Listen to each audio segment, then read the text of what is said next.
Part 1. Marina Scalito, senior clerk, 2nd grade, hurried to her desk to open her pay envelope. It was the 15th of July and tomorrow she was leaving for Malina to get the promotion that she had been promised for 5 years. She had worked in the ministry for 20 years and in the last 5 years the cost of living has risen greatly. Without the extra money from her promotion, her youngest son would not be able to go to college. Also, 3 years ago, they had borrowed money on their house when her husband had to go to hospital. She checked her pay carefully, 260 pesos. This is what she would take to Malina. She walked down to the far end of the hall to the chief's office. The girl there was not talking. That meant the chief was in. He secretly told her to go straight in. The chief was reading a dirty copy of Playboy, a magazine for men full of photos of women. He did not put the magazine away, and Marina stood in front of him, waiting for him to look up.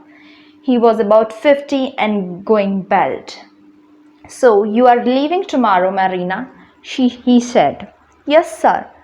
"Well, you can have the afternoon off to get ready. You will only have 3 working days in Malina. Do you think that will be enough?"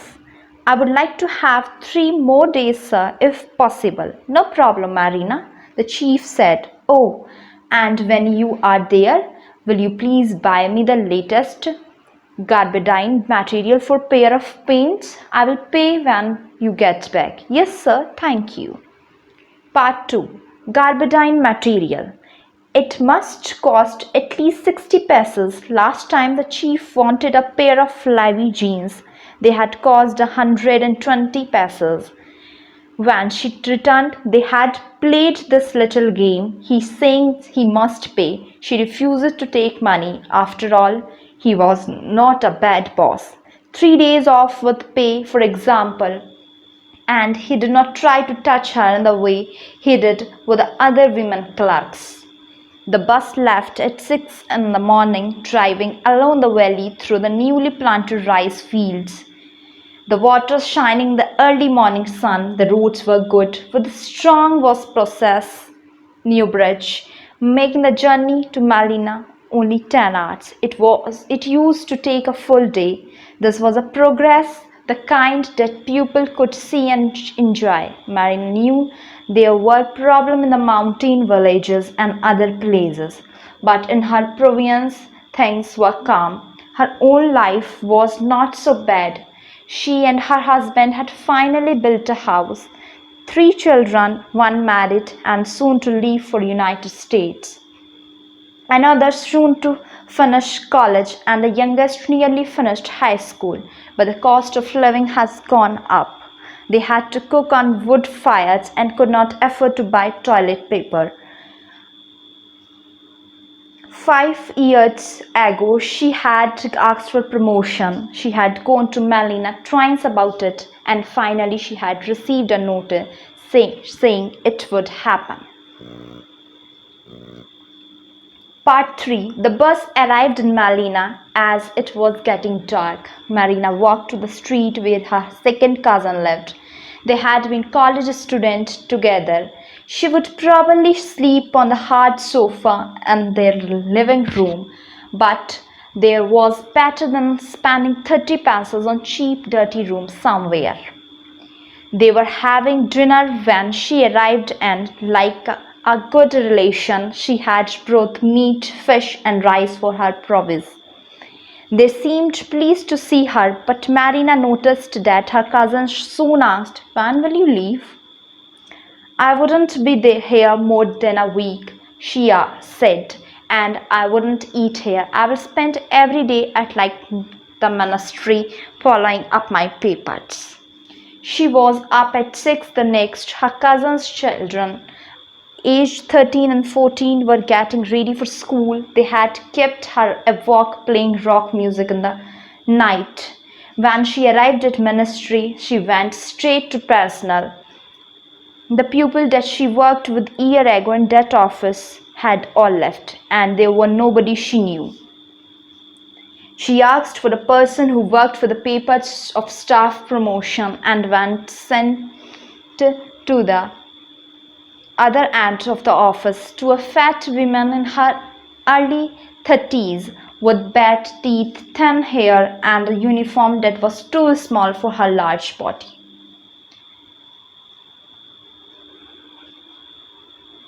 Part 4. The woman brought out a list and read through it carefully. Then she moved some papers around her desk and looked up with a fat little smile.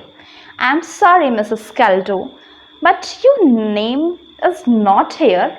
Maybe the form got lost." "But it cannot be," Marina said, her voice getting louder. "I have the official letter for you." She quickly pulled it out of her handbag. "Here, and a file number." The woman shook her hand and her fixed little smile did not change. "Mrs. Scaldo," she said sweetly, "I will have to look through the files, hundred of them. I will have to ask one of the boys." She opened the drawer in her desk that was closest to Marina. "Why don't you drop a 20% bill here for him?" For a moment, Marina Scaldo could not believe this was happening to her. She worked for a moment. Marina Scaldo couldn't believe this was happening to her. She worked in the same ministry as these people. Then she remembered that Anita Botrogi in her office in the provisional did the same thing.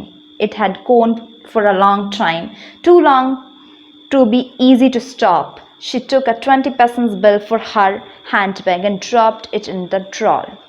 "Will I come back this afternoon?" then she asked. "Oh, Mrs. Scaldo," the woman said, still smiling, "you know how difficult it will be. Why don't you come back early tomorrow? I am from the provision." "Yes, I know. I will do all I can to help you." She had nothing more to do. She left the ministry and took a jeepney to the market in the Cupico. "What was the best kind of garbadine?" she asked, "and what did it cost?" In the end, she bought the material in one of the big department stores for 34 pesos. Then she looked around the rest of the market and found the food prices was higher than at home. So prices in the provincial was not so bad then. She spent 5 pesos on the bowl of noodles with chicken for lunch, then walked around the city. She had not been to Malina to some time, and it has changed a lot. In Malkati, a very rich area, there were tall grass-sided buildings and the streets were clean. It was like America. She thought of her son, who would soon be in America. One day in the future, she and her husband hoped to join him there. But the future was here in Malkati. And if this was the future, was it necessary to leave the country? Part 5. The next morning, back at the ministry, the fat woman had found her papers, but they were a new form to complete. Marina would have to fetch from D22A from another office in the building, fill it in, and then take it to personnel, who would sign it and send it back to the first office. This office was on the 5th floor and the lift was not working. The man in the Form D22A office was very sorry. "Oh, please come back tomorrow afternoon. We have no forms here at a moment. We have to get some more." Marina recognized the old game at once and was annoyed. The top drawer in the man's desk was open and Marina dropped a 5 peso bill into it. She must remember to carry 2 peso bills, she thought. "Please, I am really in a hurry," she said, "to try and find one.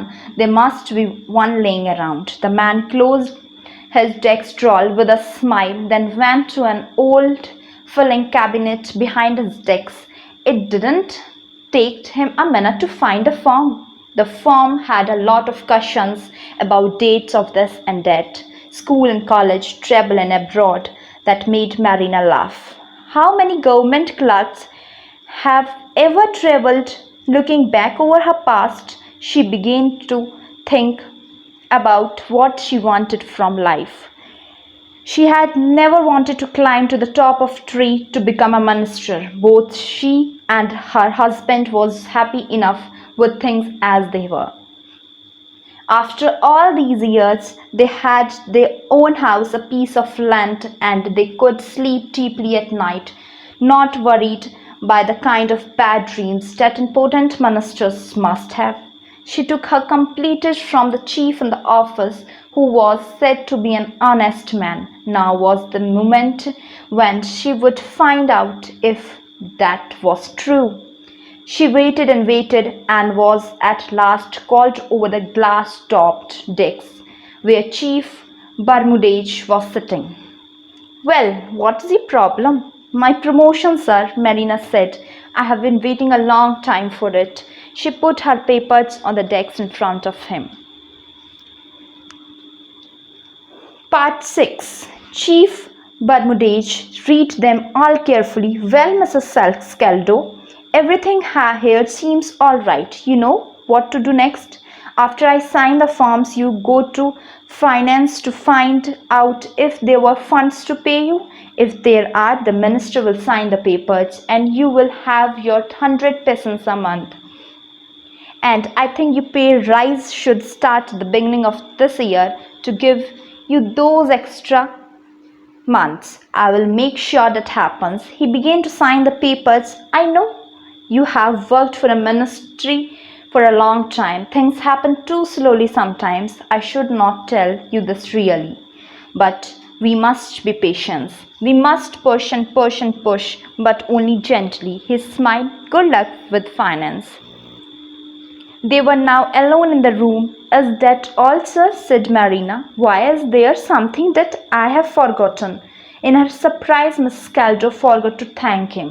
At the door, she decided that Chief Bermudez was a good man. Perhaps she should buy him some garbadine material too.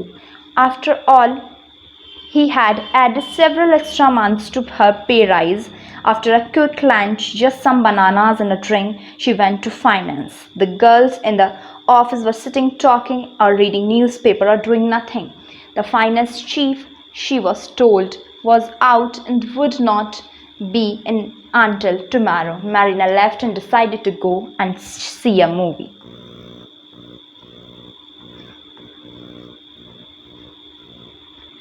Part 7. The next morning, she was back in finance before 8 o'clock. She noticed that the office had several pretty girls and they seemed to do nothing.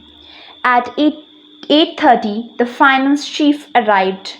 Giulio Lobo, one of the top men in the ministry. He was wearing a brown garbadine suit. She recognized the material at once. She went into his office. Chief Lobo was reading some files and adding up some figures on the calculator. He looked at her. There were heavy bags under his eyes, and his thick lips smiled. "Yes, Mrs. Scaldo," explained her story, telling him she was from the province. "You can leave your papers here," he said, still smiling. "I'm in a hurry. I have a meeting in another town today and will not back until 5. You can come and see me then." Marina now had to wait all day, and this endless battle to get her promotion was giving her a headache. But it could be worse in other ministries. She knew a teacher who had to pay 1,000 pesos just to move to another town. It was raining outside, so she decided to stay in the building and visit the education office where she had friends. At 3 o'clock, she went back to wait out Chief Lobo's office and tried to read a novel, but it did not hold her interest. The pretty girls in the office were all talking about the disco they were going to at evening. At 5, Chief Lobo arrived, and some of the girls went in and out with papers. When they had left, Marina went in. "Ah, Mrs. Scaldo, yes, your papers are still here. I will work on them tomorrow, Saturday. Do you know I work even on Saturday?" "No, sir." "Well, I do." He smiled, showing teeth yellow from cigarette smoke. He looked at his text diary, then at her papers again. 100 peasants a month?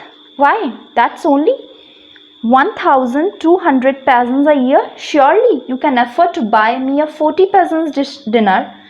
Yes, of course, sir, she said.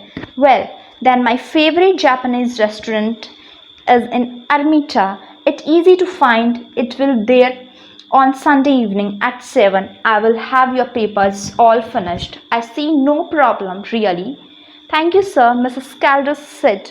40 peasants. If she did not eat, she could afford the meal. She would still just have enough to buy her bus ticket. During Saturday and Sunday morning, Marina did not leave her cousin's apartment. Going out meant spending money. So she made rice cake, cleaned her cousin's kitchen, and washed the floor and the walls in the living room. When the family came home Saturday evening, the place was shining clean and her cousins were very pleased. On Sunday afternoon, she went out to find a Japanese restaurant. It was mostly foreigners eating there, and it looked very expensive. She would have to give the waiters something too. She must be honest with Chief Lobo, tell him that she did not have the money, that she would give a present later when she had got her pay rise. From there, she went to Malina Hotel, where in 1955 she had danced with her boyfriend, later her husband, when they finished their university studies. It was pleasant to remember those days, but the hotel has changed. It was all new inside, with thick carpet and fine wooden furniture. She saw the coffee shop, but she could not afford even one cup of coffee, so she sat on one of the deep soft sofas watching the beautiful people walking past. So they were processed under the government's great new plans, as this fine hotel showed. Part 8. At 6:30, she walked back to Japanese restaurant. Chief Lo was there, his fat stomach too big for his blue jeans and his t-shirt smelly from his unwashed body. They sat down, and all around them were the delicious smell of fresh food cooking. Marina found it hard to speak. Sir, you know, I am just a poor clerk in the province. I have only 100 pesos. Chief Lobo's hand came down heavily onto her knee and stayed there. My dear women, he said, we are not going to spend all that. I will just have tea and some fish. Too much food is bad for me, but making love is not bad for me. So after this, we are going to a motel that will be no more than 40 pesos. Marida did not want to believe what she had heard. Then she remembered office talk about the finance chief, how he behaved towards women, what he asked for. I have 3 children, sir, she said miserably. My oldest is married. I have grandson the first. That's wonderful, said Chief Lobo. But you know, you don't look like a grandmother. He looked at her body hungrily, and Marina felt her face turning red. You have a good body, very nice. Surely, sir, with all those pretty girls in your office. Chief Lobo laughed. Ha, you noticed, he said. But they are young, they need teaching. I don't want to be a teacher all the time. I enjoy beautiful older women like you. His hand moved higherly up to her leg. I am 45, said Marina, but you don't look 35, he said. She followed him to his car outside the street. Her mouth was dry with fear. She must be good to him. The future was in his hands. She tried again to talk him out of it, but he didn't listen. Alone with him in the motel room at last, she begged him one more time. Sir, please, I will give you half the money I get from my promotion, I promise. Chief Lower looked at her in surprise. Stupid girl, he said angrily. It's not money I need. He began to take off his shoes.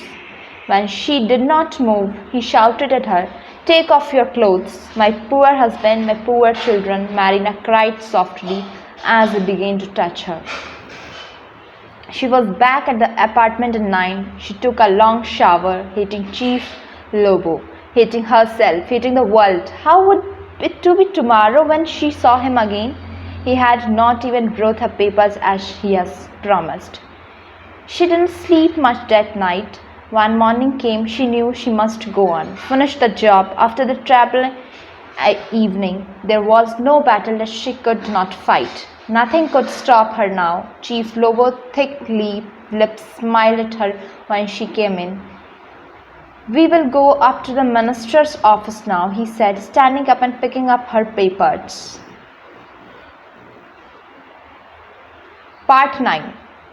The minister's office was very big, with a carpet painting on walls and tall green plants in the corners. Minister Guzman was also wearing a brown gabardine suit, but Marina, looking at it closely, realized it was a finer, more expensive material. She had heard that Minister closely realized had a drink problem. He certainly seemed strange this morning, either sleepy or drunk.